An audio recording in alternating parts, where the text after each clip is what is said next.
Hello everyone. So let's continue with our series of words. So first word is abstemious. Abstemious का मतलब होता है संयमी या फिर परहेजगार.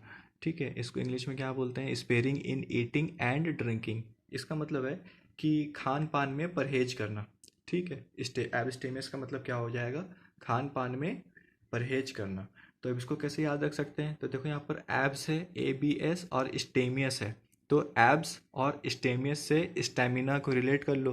तो एब्स अलग कर लो और स्टेमिना अलग कर लो. तो अब तुम देखो, अगर तुमको एब्स बनाने हैं तो एब्स बनाने के लिए तुम्हारे पास क्या होना चाहिए? स्टेमिना होना चाहिए. और स्टेमिना कैसे बनेगा? कि स्टेमिना बनाने के लिए तुमको क्या करना पड़ेगा? कि खान पान में परहेज करना पड़ेगा. ठीक है, ऐसा नहीं है कि जंक फूड भी खा सकते हैं, कोल्ड ड्रिंक वगैरह सब पी सकते हैं और उसके बाद एब्स बन जाएंगे. तो ऐसा तो नहीं है. तो एब्स बनाने के लिए स्टेमिना होना ज़रूरी है. और स्टेमिना कब बनेगा? जब तुम्हारा खान पीना अच्छा होगा. ठीक है, तो इसी के लिए एब्स्टेमियस का क्या मतलब हो जाएगा? कि परहेज करना या फिर sparing in eating and drinking, यानी कि खान पान में परहेज करना.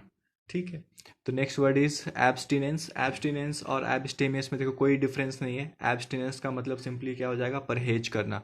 तो एब्स्टेमियस और एब्सटिनेंस इज मोर और लेस सिमिलर इन मीनिंग. ठीक है, तो एब्स्टेमियस अगर समझ में आ गया है, याद हो गया है, तो एब्सटिनेंस भी उससे मिलता जुलता ही वर्ड है. तो एब्सटिनेंस का मतलब भी क्या हो जाएगा? परहेज करना. Okay, next word is abstract. Abstract का मतलब होता है थ्योरेटिकल या फिर सारांश. जैसे कि सारांश, जैसे कि मान लिया कि क्लास 9 10 में एक हिंदी की किताब थी. उसमें क्या था कि एक कहानी दी रहती थी और उसका फिर क्वेश्चन आता था कि इस कहानी के ऊपर एक सारांश लिखो. सारांश लिखो मतलब थ्योरी लिखो. तो एब्स्ट्रैक्ट का मतलब क्या हो जाएगा? थ्योरेटिकल. और इसको कैसे याद रख सकते हैं? कि देखो एब्स है और लास्ट को दो दो वर्ड में ब्रेक कर लिया है इसको बेसिकली. एक तो एब्स और एक एक्ट. तो एब्स बनाने के लिए बेसिकली तुमको जिम में जा करके पसीना बहाना पड़ेगा, उसके ऊपर एक्ट करना पड़ेगा अगर एब्स बनाने हैं तो. लेकिन बहुत लोग क्या करते हैं कि एब्स बनाने का सोच तो लेते हैं, लेकिन वो सिर्फ थ्योरेटिकल बातें ही करते रहते हैं. वो सिर्फ बातें ही करते रहते हैं कि हाँ मुझे एब्स बनाना है, मुझे एब्स बनाना है, लेकिन उस पर एक्ट नहीं करते. ठीक है, तो एब्स्ट्रैक्ट का मतलब क्या हो जाएगा? थ्योरेटिकल या फिर सारांश. तो इसका न्यूमोनिक्स भी क्या होगा? कि एब्स बनाने के लिए उस पर एक्ट करना ज़रूरी है, लेकिन बहुत सारे लोग क्या करते हैं कि एक्ट नहीं करते हैं, सिर्फ थ्योरेटिकल बातें ही करते रहते हैं. तो थ्योरेटिकल बातें ही करना मतलब थ्योरेटिकल बातें करना. एब्स्ट्रैक्ट का क्या मतलब हो जाएगा? थ्योरेटिकल या फिर सारांश या फिर सार. ठीक है, next word is abstruse. Abstruse का मतलब है difficult to understand. Difficult to understand का मतलब है कि कोई भी चीज़ समझने में क्या है? दिक्कत है, समझ में नहीं आ रहा है. तो इसको कैसे याद कर सकते हैं? तो इसमें भी वही सेम लॉजिक है कि जैसे एब्स दिखा और यूज़ है लास्ट में 3 लेटर. तो 2 लेटर पे 2 पार्ट में इसको ब्रेक कर दिया, एक तो एब्स और एक यूज़. तो अब इसको ऐसे देखो कि एब्स को बना लिया, बनाने का, बट यूज़ क्या आया? है कि नहीं? ऐप्स को बना लिया ठीक है, लेकिन ऐप्स को बनाने का यूज़ क्या आया? कोई तो यूज़ आया नहीं है.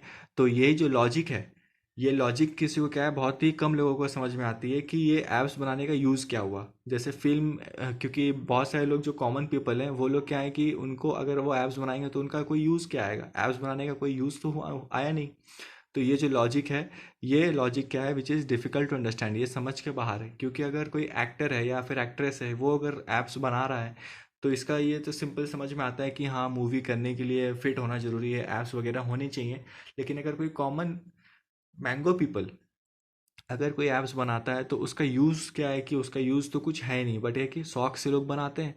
तो ये जो लॉजिक है, ये लॉजिक तुम ऐसा सोच सकते हो कि ये लॉजिक क्या है? कि समझ के बाहर है. समझ के बाहर है मतलब समझना मुश्किल है. समझना मुश्किल है क्या मतलब? Difficult to understand. तो एब्स्ट्रूज का क्या मतलब हो जाएगा? Difficult to understand. ठीक है, next word is abusive. Abusive का मतलब हो जाएगा फिजिकली हार्मफुल या फिर इंसल्टिंग. इंसल्टिंग का मतलब क्या होता है? कि अपमानजनक. वो तो इजीली, क्योंकि काफ़ी इजी वर्ड है एब्यूज़. एब्यूजिव, एब्यूजिव जैसे कि एब्यूज़ से आया है. एब्यूज़ का मतलब होता है कि गाली देना. एब्यूज़ का मतलब यही होता है, गाली देना. तो बेसिकली अगर कोई किसी को गाली देता है तो वो क्या कर रहा है? बेसिकली उसको डिसरेस्पेक्ट कर रहा है, उसको इंसल्ट कर रहा है. ठीक है, तो एब्यूजिव का मतलब क्या हो जाएगा? विच इज़ फिजिकली हार्मफुल हो या फिर इंसल्टिंग हो, अपमानजनक हो, निंदनीय हो, ऐसा भी बोल सकते हैं इसको. ठीक है, सो आज का सीरीज का जो लास्ट वर्ड है विच इज़ एबट. एबट का मतलब होता है एडजॉइन। एडजॉइन मतलब सटा हुआ या फिर लगा हुआ होना, आस पास होना। ठीक है, अब इसको याद रखने का क्या तरीका है, इसको हम ऐसे याद रख सकते हैं। देखो जैसे कि एबट है तो उसमें बट आ रहा है, तो इंग्लिश में क्या होता है कि ये एक कंजंक्शन होता है बट, जो कि दो सेंटेंसेस को जोड़ने के काम आती है बट। तो दो सेंटेंसेस को जोड़ने में काम आती है, इसका मतलब क्या है, वो जो दो सेंटेंसेस है वो एक दूसरे के आसपास रहती हैं, सटा हुआ होता है। ठीक है, तो वहाँ से इसको ऐसे रिलेट कर सकते हैं कि एबट का क्या मतलब हो जाएगा, एडजॉइन। एडजॉइन का मतलब क्या है कि सटा हुआ होना। सटा हुआ क्यों, क्योंकि जो बट है वो एक इंग्लिश में बट को कंजंक्शन बोलते हैं, और कंजंक्शन का काम होता है कि दो सेंटेंसेस को जोड़ के रखना, जोड़े रखना या फिर जोड़ने का काम करता है बट।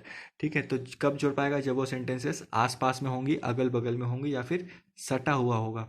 ठीक है, तो एबट का क्या मतलब हो जाएगा, एडजॉइन, जिसको क्या बोल सकते हैं, सटा हुआ होना या फिर लगा हुआ होना। ठीक है, तो आई होप कि आज का सीरीज ऑफ वर्ड्स आपको समझ में आया होगा। ठीक है, ओके, थैंक यू।